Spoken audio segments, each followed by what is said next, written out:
Bonjour, c'est Baptiste. Une affinité avec son produit pour pouvoir le vendre.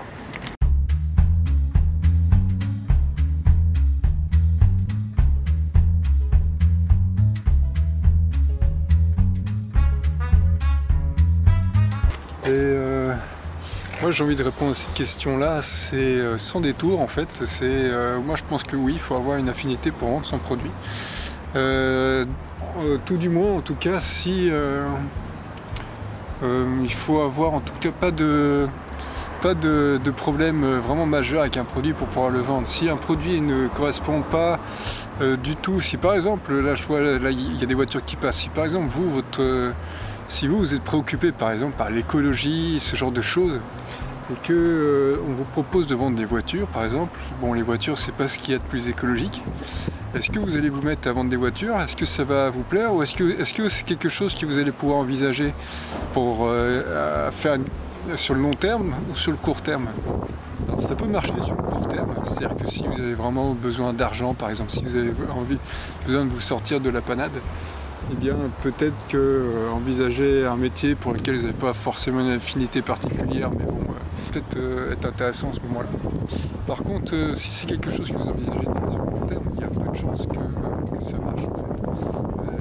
Essayez d'y penser tout de suite, essayez de voir, par exemple, mettez-vous à la place de quelqu'un qui aime l'écologie, qui a pas envie de polluer la planète, qui fait attention à tout ça, puis on vous propose par exemple un métier de vendeur de voitures.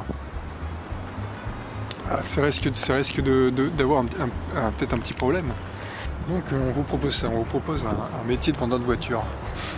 Et puis on vous dit bien, c'est des voitures à essence, attention. Donc là, peut-être que vous allez vous poser quelques questions, peut-être même que vous allez refuser l'offre. Par contre, si on vous propose de vendre des voitures électriques, vous n'y avez jamais pensé avant, mais l'écologie c'est un peu votre truc et on vous dit on cherche des vendeurs de voitures pour le marché des voitures électriques. Ça commence à faire sens en fait, vous voyez. Et c'est un peu ça, c'est-à-dire que moi je pense foncièrement que l'on peut vendre un produit, que si le produit en lui-même il nous intéresse, ou en tout cas si on veut s'inscrire dans la durée dans quelque chose. C'est un peu ça, au fur et à mesure, je trouve que plus on avance, alors après moi je sais pas comment pour vous c'est, mais pour moi c'est un peu ça, c'est-à-dire que plus on avance un peu en âge en fait, c'est un peu ça j'ai l'impression, et plus on a envie de s'inscrire dans la durée sur les choses un peu. C'est-à-dire que moi, passé les premières années où j'ai travaillé, je peux pas dire que ça a été à chaque fois très long en fait, mes expériences, et puis au fur et à mesure c'était... En tout cas, dernièrement, la dernière expérience était plutôt longue, plus de 3 ans, c'est déjà pas mal. Et au final, c'est ça, on cherche peut-être quelque chose, c'est-à-dire que peut-être que plus on avance en âge, et plus on trouve vraiment ce qui nous plaît, ce qui nous plaît pas, donc on fait les choix, on se sent pas obligé d'accepter le tout venant, quoi. Et c'est un petit peu ça aussi, c'est-à-dire que je pense que si, par exemple, vous recherchez à vous inscrire dans la durée sur quelque chose, bah oui, forcément, vous allez me dire, bah oui, ça paraît logique. Bah oui, mais je pense que c'est intéressant quand même de le dire, c'est-à-dire qu'il faut que ce que l'on vous propose et ce que l'on vende, ça vous intéresse, quoi. C'est-à-dire que si vous avez par exemple pas du tout d'affinité avec les nouvelles technologies, et que pourtant c'est un super truc, hein, ça le vend en poupe, tout le monde achète des smartphones, tout le monde achète des ordinateurs, tout le monde est à la pointe de la technologie, tout le monde est en train de regarder, surfer sur les sites internet, de savoir ce qui sort, etc. Il y a même des émissions là-dessus. Et si ça vous intéresse pas du tout les nouvelles technologies, et que pourtant ça marche très très bien, eh bien c'est pas parce que ça marche très très bien qu'il faut aller dedans en fait. Je pense qu'il faut aller dans quelque chose parce qu'on y éprouve un intérêt. Alors c'est sûr, encore une fois, si vous êtes en manque d'argent, bon il y a peut-être un moment ou un autre, il faut réfléchir un peu autrement, il faut avoir une autre philosophie de la vie, mais jusqu'ici la philosophie de la vie c'est de ne pas se trahir soi-même. Et donc de faire les efforts, parce que ça demande des efforts, de ne pas se trahir soi-même aussi. C'est-à-dire que ça demande aussi à pas accepter le tout venant. Donc il faut faire un choix, il faut faire quelque chose d'intelligent entre opportunités et puis entre les opportunités qui se présentent et puis vos valeurs en fait. Et le bon mix, à mon avis, c'est quand il y a un mélange des deux. Donc voilà, et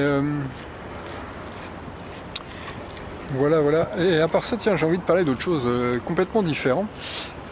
Si par exemple vous posez la question de savoir, c'est complètement différent, hein, mais c'est juste, je me suis posé la question.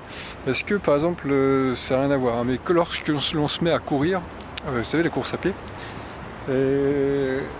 peut-être qu'il y en a qui se demandent est-ce qu'il faut boire, mais ça n'a rien à voir hein, que précédemment, mais c'est juste parce que j'ai constaté peut-être quelque chose. Est-ce qu'il faut boire pendant qu'on court ou pas?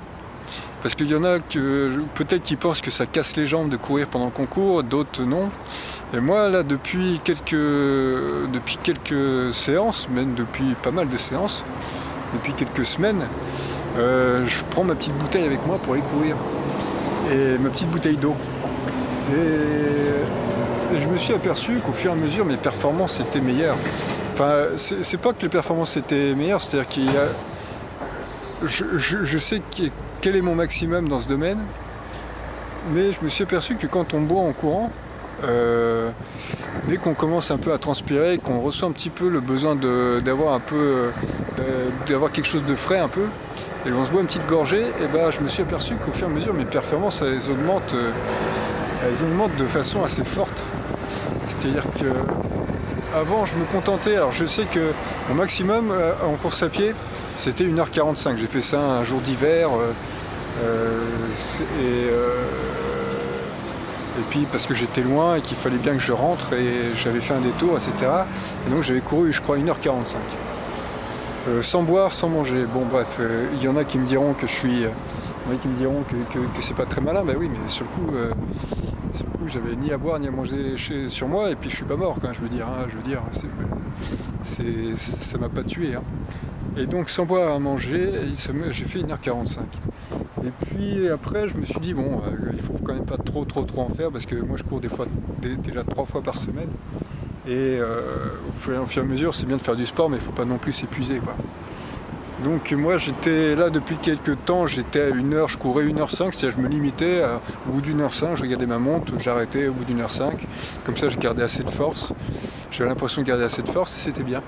Et depuis que je bois un petit peu en courant et tout, j'augmente, je ne sais pas si c'est dû à ça ou autre chose, mais j'augmente un peu mon temps de course à pied. Là, tout à l'heure, j'étais en train de courir 1h14.